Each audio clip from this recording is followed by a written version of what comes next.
Hello hi good evening पिलामाने आम गाँ चाटशाला live section को मुझे स्वागत करुच्ची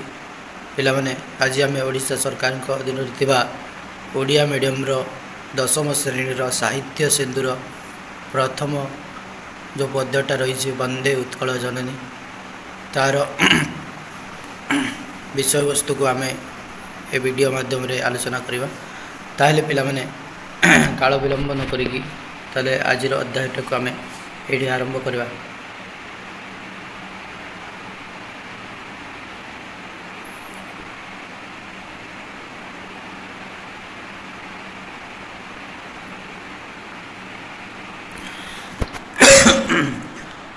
वंदे उत्कल जननी वंदे उत्कल जननी चारुभासमय जननी जननी जननी वंदे उत्कल जननी। आइले पिला माने देखि पारुथिबो जे ए गीतटा बा पद्यटा को आमर ओडिशार जातीय गीत भाव में मान्यता बा जातीय संगीत मान्यता पाई नहीं कि यहाँ ओडिशार नेशनल सॉन्ग यार लेखक पिला माने कांत कवि लक्ष्मीकांत महापात्र। तो कवि परिचय टी आम देखीद पिला कवि परिचय ओडिशार कांत कवि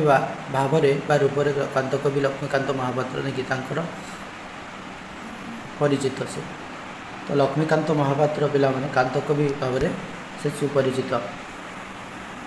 तांकर गाँ हूँ से भद्रक जिलार थे आलपदा बालेश्वर जिला अंतर्गत थे भद्रक जिला तो होकर से भद्रक जिलार नहीं तांकर पितांकर ना पिला माने चौधरी भागवत प्रसाद सामंतराय महापात्र माता राधामणि देवी कटक बालेश्वर ठारे हाईस्कूल शिक्षा से समाप्त करी रिबन कॉलेज और कटकर रेवेन्सा कॉलेज उच्च शिक्षा लाभ करते। अच्छा यहाँ वेरी इंपोर्टेंट नहीं तो देख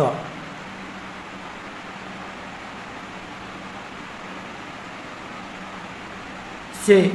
भाग्यर विडंबना और शारीरिक असुस्थता हेतु शिक्षा क्षेत्र में अधिक आगे न पारी पिला माने से गुरु बाबाजी रामदास को पर रचना से संगीत मनोनिवास करते। यहाँ वेरी इंपोर्टेंट देख तांकर शरीर असुस्थता शरीर सब बेले असुस्थता रोला शरीर ठीक नहीं ताल से काଣା कले आगे पाठ नहीं पढ़ी पारी से गुरु बाबाजी रामदास को पाखरे रहीकिना से काଣା कले साहित्य संगीत गीत है शिक्षार तांकर मनोनिवास करते।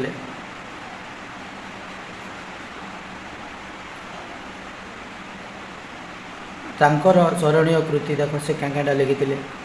कणा मामू उपन्यास जीवन संगीत देहपद पल्लव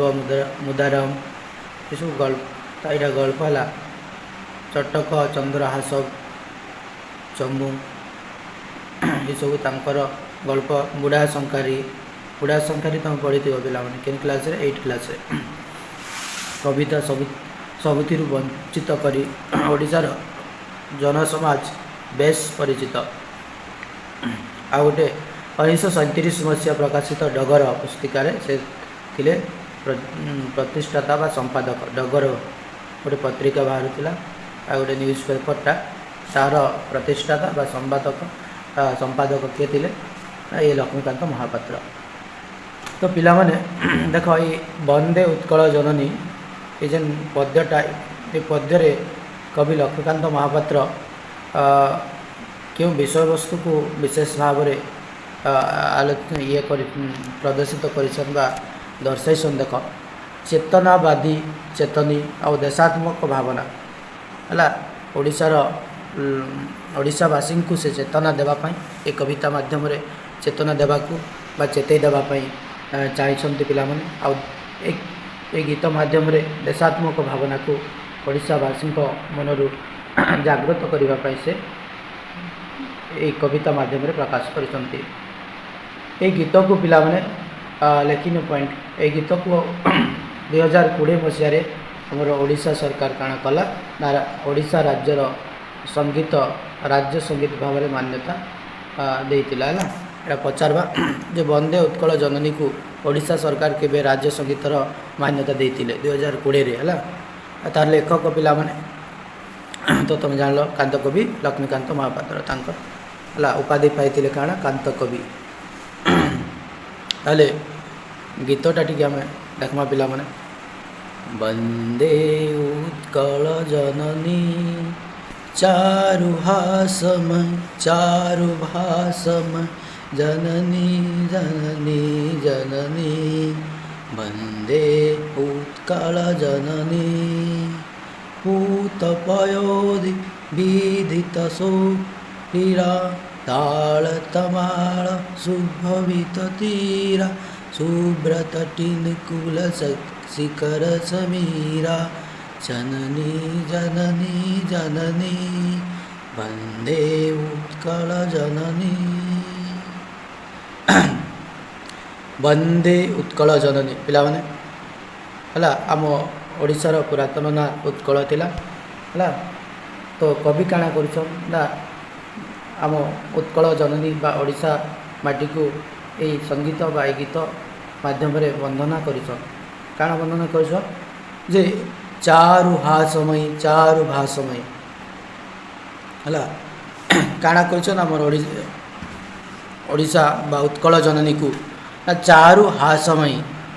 हला आम उत्कल जननी बा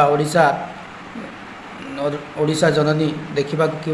हसर तार मुहटा पिला माने सब बेले हसुथिबा परि थाए आउ सब बेले से तार भाषा बा तार कथाटा बहुत मीठा है चारु भाषमय जननी जननी जननी पूत पयोधि विधत शरीरा ताल तमाल शुभवित तीरा शुभ्रतटिनिकुल शखर समीरा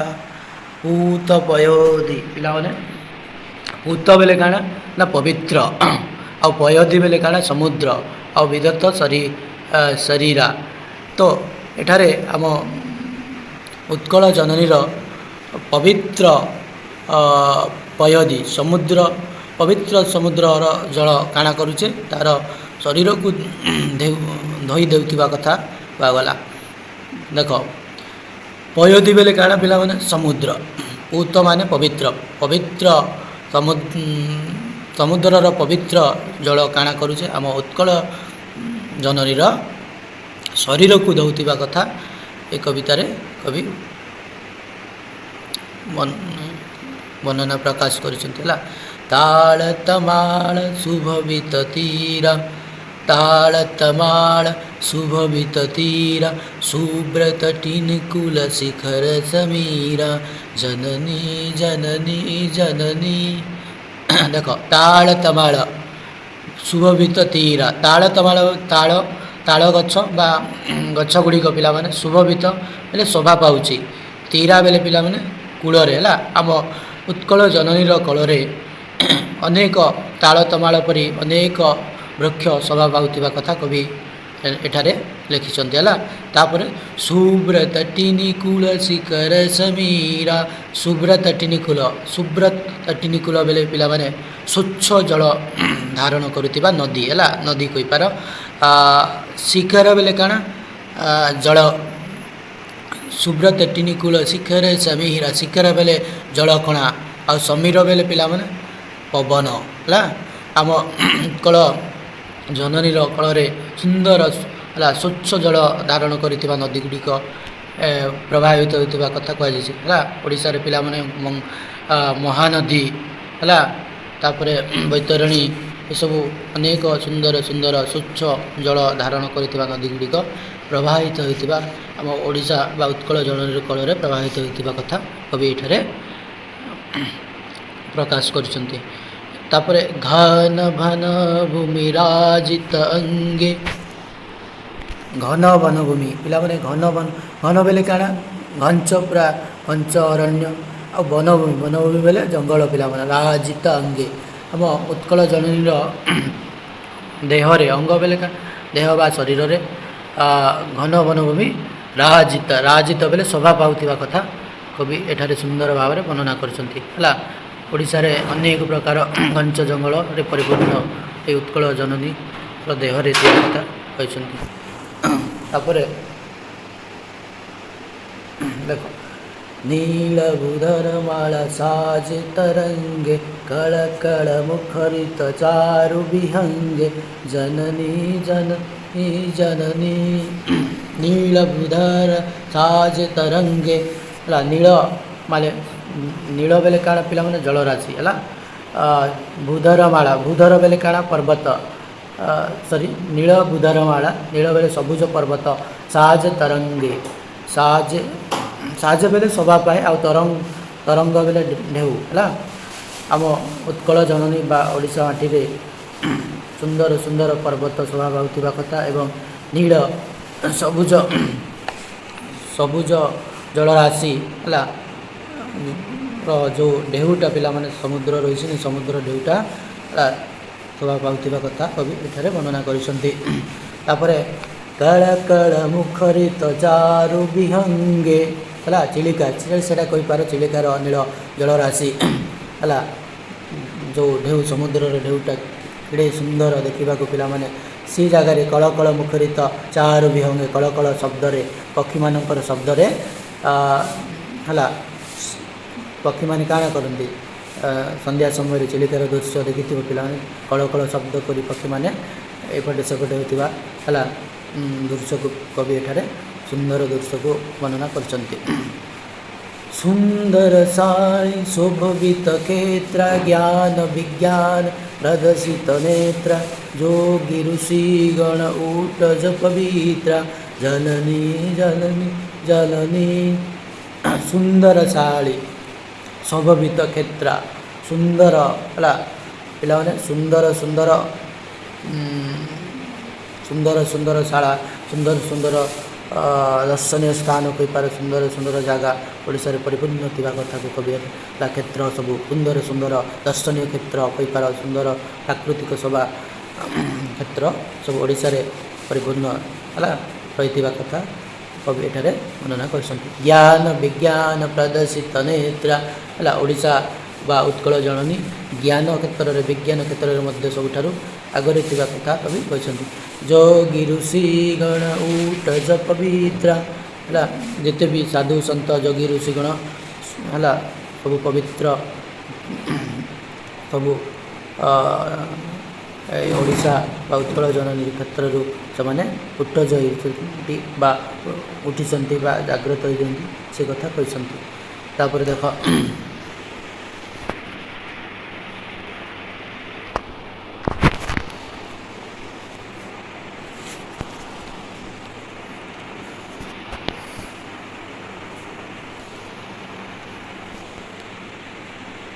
आगे टिके रो पिला माने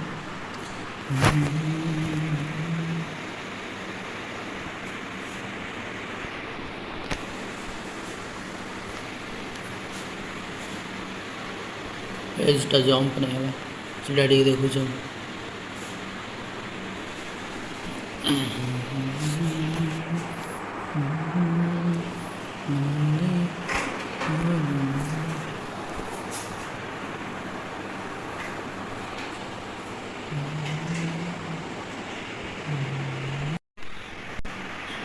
सुंदर मंदिर मंडित देश चारु कलावली शोभित वेश पूर्ण तीर्थ जय पूर्ण प्रदेश जननी जननी जननी वंदे उत्कल जननी। देख पिला माने सुंदर मंदिर मंडित देश यही आम उत्कल जननी कल सुंदर सुंदर मंदिर है ओडिशा हूँ ओडिशार भुवनेश्वर तुम जानते पिला माने मंदिर मालिन सहर है कोणार्क लिंगराज मंदिर पुरी जगन्नाथ मंदिर एपरी अनेक सुंदर सुंदर मंदिर माने आम ये उत्कल माटी है उत्कल जननी कल शोभा पाउथिबा दृश्य को कवि सुंदर भाव है ବର୍ଣ୍ଣନା କରିଛନ୍ତି। ଚାରୁକଳା ଭଳି ଶୋଭିତ ଦେଶ, ଚାରୁକଳା ଅନେକ ସେ ମନ୍ଦିରରେ ହେଲା ଅନେକ ଅନେକ କଳା ପରିପୂର୍ଣ୍ଣ ମନ୍ଦିର, ସୁନ୍ଦର ସୁନ୍ଦର ମନ୍ଦିର, କଳା ଆଉ କଳାକୃତି ସବୁ ପରିପୂର୍ଣ୍ଣ ରାଜ୍ୟ ଓଡ଼ିଶା। ପୁଣ୍ୟ ତୀର୍ଥ ଚୟ ପୂର୍ଣ୍ଣ ପ୍ରଦେଶ,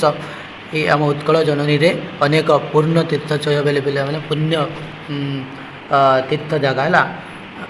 ରେ ପରିପୂର୍ଣ୍ଣ,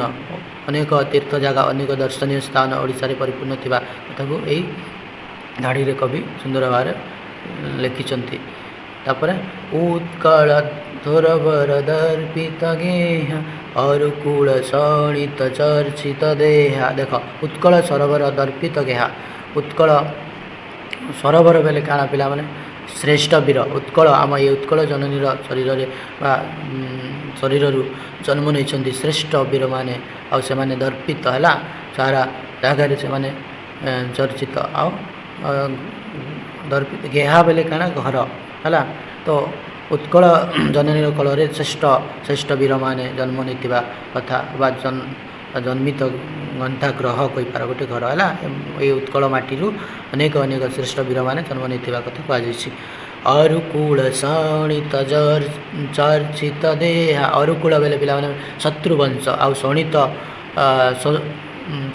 ଶୋଣିତ ବଂଶ ହେଲା ଚର୍ଚ୍ଚିତ ଦେହା, ଅନେକ ଶତ୍ରୁବଂଶ ମାନେ ଏ ଉତ୍କଳ ମାଟିର ଧ୍ୱଂସ ହେଇଥିବା ହେଲା ଦେହ, ଏଇଟା ଉତ୍କଳ ମାଟିଟା କାଣା ଅନେକ ଶତ୍ରୁବଂଶ ଧ୍ୱଂସ ହେଇଥିବା କଥା ବା ଉତ୍କଳ ଜନନୀର ହେଲା ଶରୀରରେ ବା ଦେହରେ ଅନେକ ଶତ୍ରୁବଂଶ ଧ୍ୱଂସ ହୋଇଥିବା କଥା କୁହାଯାଇଛି। ବିଶ୍ୱଭୂମଣ୍ଡଳ କୃତବର ସ୍ନେହା, ବିଶ୍ୱଭୂମଣ୍ଡଳ ପୁରା ବିଶ୍ୱଭୂମଣ୍ଡଳରେ କୃତବର ବେଲେ କାଣା ପିଲାମାନେ, କୃତବର ବେଲେ ବିଦ୍ୱାନ ପଣ୍ଡିତମାନେ ହେଲା ଜନ୍ମ ନେଇଛନ୍ତି। ବିଶ୍ୱଭୂମଣ୍ଡଳରେ କୃତବର ସ୍ନେହା, ଏଇ ଆମ ଓଡ଼ିଶା ମାଟିରୁ ଅନେକ ବିଦ୍ୱାନ ବା ପଣ୍ଡିତ ବା ଜ୍ଞାନୀ ବ୍ୟକ୍ତିମାନେ ଜନ୍ମ ନେଇ ସ୍ନେହ ସାରା ବିଶ୍ୱରେ ସେମାନେ ସ୍ନେହ ବା ଆଗ୍ରହ ପାଉଛନ୍ତି ସେ କଥା କୁହାଯାଇଛି। କବିକୁଳ ମୌଳି ସୁନନ୍ଦ ବନ୍ଦ୍ୟା ଭୁବନ ବିକଶିତ କୀର୍ତ୍ତି ଅନନ୍ଦ୍ୟା, ଧନ୍ୟ ପୁଣ୍ୟେ ଚିରଶରଣ୍ୟ ଜନନୀ ବନ୍ଦେ ଉତ୍କଳ ଜନନୀ ଚାରୁଭାସମ ଜନନୀ ବନ୍ଦେ ଉତ୍କଳ ଜନନୀ। ଦେଖ କବିକୁଳ ମୌଳି ସୁନନ୍ଦ ବନ୍ଦ୍ୟା, କବିକୁଳ ମାନେ ଅନେକ ହେଲା ମହାନ ମହାନ କବିମାନେ ହେଲା କାଳିଦାସ ଠାରୁ ଆରମ୍ଭ କରି ତୁଳସୀ ଦାସ ସମସ୍ତ ମହାନ କବିମାନେ ହେଲା ଏଇ ଓଡ଼ିଶା ବା ଉତ୍କଳ ଜନନୀର କଳରେ ଜନ୍ମ ନେଇଥିବା କଥା, ଯଜ୍ଞ ସନ୍ତାନମାନଙ୍କୁ ଜନ୍ମ ଦେଇଥିବା କଥା କୁହାଯାଇଛି। ଅର୍ଥାତ୍ ପିଲାମାନେ ଆମ ଉତ୍କଳ ଜନନୀ ଅନେକ କବିକୁଳ ହେଲା କବିବଂଶକୁ ବା ଯଜ୍ଞ ସନ୍ତାନମାନଙ୍କୁ ହେଲା ଜନ୍ମ ଦେଇଥିବା କଥା କୁହାଯାଇଛି ବା ଜନ୍ମ ଦେଇଅଛି ହେଲା। ଭୁବନ ବିକଶିତ କୀର୍ତ୍ତି ଅନନ୍ଦ୍ୟା, ଭୁବନ ସାରା ପୃଥିବୀ ସାରା ପିଲାମାନେ ତାଙ୍କର ଯୋଗୁଁ ଆମର ଉତ୍କଳ ଜନନୀ ଚର୍ଚ୍ଚିତ ଆଜି ହେଲା ତାଙ୍କର କୀର୍ତ୍ତି କବିମାନଙ୍କର ଅନେକ ସୁନ୍ଦର ସୁନ୍ଦର କୀର୍ତ୍ତି ଯୋଗୁଁ ସାରା ବିଶ୍ୱରେ ଆମ ଉତ୍କଳ ଜନନୀ ଚର୍ଚ୍ଚିତ। ଧନ୍ୟ ପୁଣ୍ୟ ଚିରଶରଣ୍ୟ ହେଲା କବି ଶେଷରେ ଧନ୍ୟବାଦ ଦେଇଛନ୍ତି, ପୁଣ୍ୟ ହେଲା ଆଉ ଶରଣ କରିଛନ୍ତି, ବନ୍ଦନା କରିଛନ୍ତି ଏଇ ଉତ୍କଳ ଜନନୀକୁ ହେଲା। ତ ପିଲାମାନେ ଏଇଠି ସରିଗଲା, ଟିକେ ଦେଖିନେବା ପଦ୍ୟ ରୂପରେ କାଣା। ତ ଦେଖ ପ୍ରକୃତି ପର ଶୋଭିତ ଉତ୍କଳ ଜନନୀର ହସ ସୁନ୍ଦର ହେଲା, ପ୍ରକୃତିରେ ପରିପୂର୍ଣ୍ଣ ଏ ଉତ୍କଳ ଜନନୀ, ତାର ହସ ସୁନ୍ଦର, ତାର ଭାଷା ସୁନ୍ଦର। ତେଣୁ କବି ଲକ୍ଷ୍ମୀକାନ୍ତ ମହାପାତ୍ର କାଣା କରିଛନ୍ତି ପିଲାମାନେ, କବି ବାରମ୍ବାର ଆମ ଏ ଉତ୍କଳ ଜନନୀକୁ ସେ ପ୍ରଶଂସା କରିକି ବର୍ଣ୍ଣନା କରିଛନ୍ତି ହେଲା। ବାରମ୍ବାର ସୁନ୍ଦର ହସ ସୁନ୍ଦର ଭାଷା ମାଧ୍ୟମରେ ବାରମ୍ବାର ଉତ୍କଳ ଜନନୀକୁ ବନ୍ଦନା କରିଛନ୍ତି। ଆମ ଉତ୍କଳ ଜନନୀରେ ସୁନ୍ଦର ସୁନ୍ଦର କଳରେ ହେଲା ଉତ୍କଳ ଜନନୀ କଳରେ ସୁନ୍ଦର ପବିତ୍ର ଜଳ ଆଶା ସମୁଦ୍ରର ପବିତ୍ର ଜଳ ଧାରା କାଣା କରୁଛେ ଉତ୍କଳ ଜନନୀର ଶରୀରକୁ ଧୋଇ ଦେଉଛି ନେଇକି। ତାପରେ ତାଳ ତମାଳ ବୃକ୍ଷ ଦ୍ୱାରା ଏଇ ସମୁଦ୍ର ତଟ ଦେଶରେ ଶୋଭା ପାଉଛି। ସମୁଦ୍ରର ତଟ ଦେଶରେ କେଉଁ ଗଛ ପିଲାମାନେ, ତାଳ ତମାଳ ଗଛ ଶୋଭା ପାଉଥିବା କଥା କୁହାଯାଇଛି। ସ୍ୱଚ୍ଛ ଜଳ ଧାରଣ କରୁଥିବା ନଦୀ ହେଲା, ସ୍ୱଚ୍ଛ ନିର୍ମଳ ପାଣି ଜଳ ଧାରଣ କରୁଥିବା ଅନେକ ପ୍ରକାର ନଦୀ ଏଇ ଓଡ଼ିଶା ମାଟିରେ ରହିଥିବା କଥା। ଆଉ ଶୀତଳ ଶୀତଳ ପବନ ହେଲା ସୁନ୍ଦର ଦୃଶ୍ୟକୁ ବର୍ଣ୍ଣନା କରିଛନ୍ତି।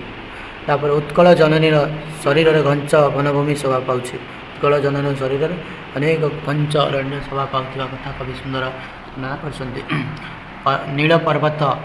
ନୀଳ ପର୍ବତମାଳା ତରଙ୍ଗ ଆକାରରେ ପ୍ରକାଶ ପାଇବା ଲକ୍ଷ୍ୟ କରିଛନ୍ତି। ଦେଖ ନୀଳ ନୀଳ ପର୍ବତ ମାନେ ତରଙ୍ଗ ଢେଉ ଭଳିଆ ହେଲା, ଗୋଟେ ପରେ ଗୋଟେ ଲାଗି ଭଳିଆ, ଗୋଟେ ପରେ ଗୋଟେ ଲାଗି ଏନ୍ତା ଏନ୍ତା ଏନ୍ତା ଏନ୍ତା ଏନ୍ତା ଏନ୍ତା ହେଲା, ଢେଉ ଭଳିଆ ଗୋଟେ ପରେ ଗୋଟେ ପର୍ବତ ଶୋଭା ପାଉଥିବା କଥା କବି ପ୍ରକାଶ। ତାପରେ ଦେଖ ଉତ୍କଳ ଜନନୀଙ୍କ ଆକାଶ ସୁନ୍ଦର, ଉତ୍କଳ ଜନନୀଙ୍କ ଆକାଶ, ଏଇ ଆକାଶ ଉତ୍କଳ ଜନନୀ ଆକାଶରେ ପକ୍ଷୀମାନଙ୍କର କଳକଳ ରାବ ଯେଉଁ ଯାଇଥାନ୍ତି ସେଇଟା ବହୁତ ସୁନ୍ଦର ଦୃଶ୍ୟ, ତାକୁ କବି ଲକ୍ଷ୍ମୀକାନ୍ତ ମହାପାତ୍ର ସୁନ୍ଦର ଭାବେ ପ୍ରକାଶ କରିଛନ୍ତି। ଉତ୍କଳ ଶସ୍ୟ କ୍ଷେତ୍ରରେ ପରିପୂର୍ଣ୍ଣ, ସୁନ୍ଦର ଶସ୍ୟ କ୍ଷେତ୍ରରେ ସୁନ୍ଦର ହେଲା, ଧାନରେ ପରିପୂର୍ଣ୍ଣ, ଧାନ କ୍ଷେତ ହଉ ଫସଲ କ୍ଷେତ୍ର ନାଇକି ସୁନ୍ଦର। ଚକ୍ଷୁ ଜ୍ଞାନ ବିଜ୍ଞାନ ହେଲା, ଓଡ଼ିଶାର ବ୍ୟକ୍ତିମାନେ ଜ୍ଞାନ ବିଜ୍ଞାନ କ୍ଷେତ୍ରରେ ମଧ୍ୟ ଆମ ଓଡ଼ିଶାକୁ ଆଗରେ ହେଲା, ବହୁତ ଯୋଗୀ ଋଷି ମୁନି ମାନଙ୍କର କୁଟିଳ ପବିତ୍ର ହେଲା ତୀର୍ଥ ଜାଗା ସବୁ ପରିପୂର୍ଣ୍ଣ। ପିଲାମାନେ ମୁଇଁ ଆଶା କରୁଛେ ଏଇ ଛୋଟ ଭିଡ଼ିଓ ମାଧ୍ୟମରେ ମୁଇଁ ହେଲା ସୁନ୍ଦର ଭାବରେ ଏଇ ବନ୍ଦେ ଉତ୍କଳ ଜନନୀ ପଦ୍ୟଟାକୁ ସୁନ୍ଦର ଭାବରେ କିଛି ବୁଝେଇ ପାରିଥିବି ବୋଲି ଆଶା କରୁଛେ ହେଲା। ଯଦି ତ ପିଲାମାନେ ଆଜିର କ୍ଲାସ୍କୁ ମୁଁ ଏଠି ସମାପ୍ତ କରୁଛି ହେଲା। କ୍ଲାସ୍ଟା ଯଦି ଭଲ ଲାଗିଛେ ଲାଇକ୍ ସେୟାର ଆଉ ସବସ୍କ୍ରାଇବ୍ କରିବେ ମୋ ଚ୍ୟାନେଲ୍। ରହୁଛି ପିଲାମାନେ।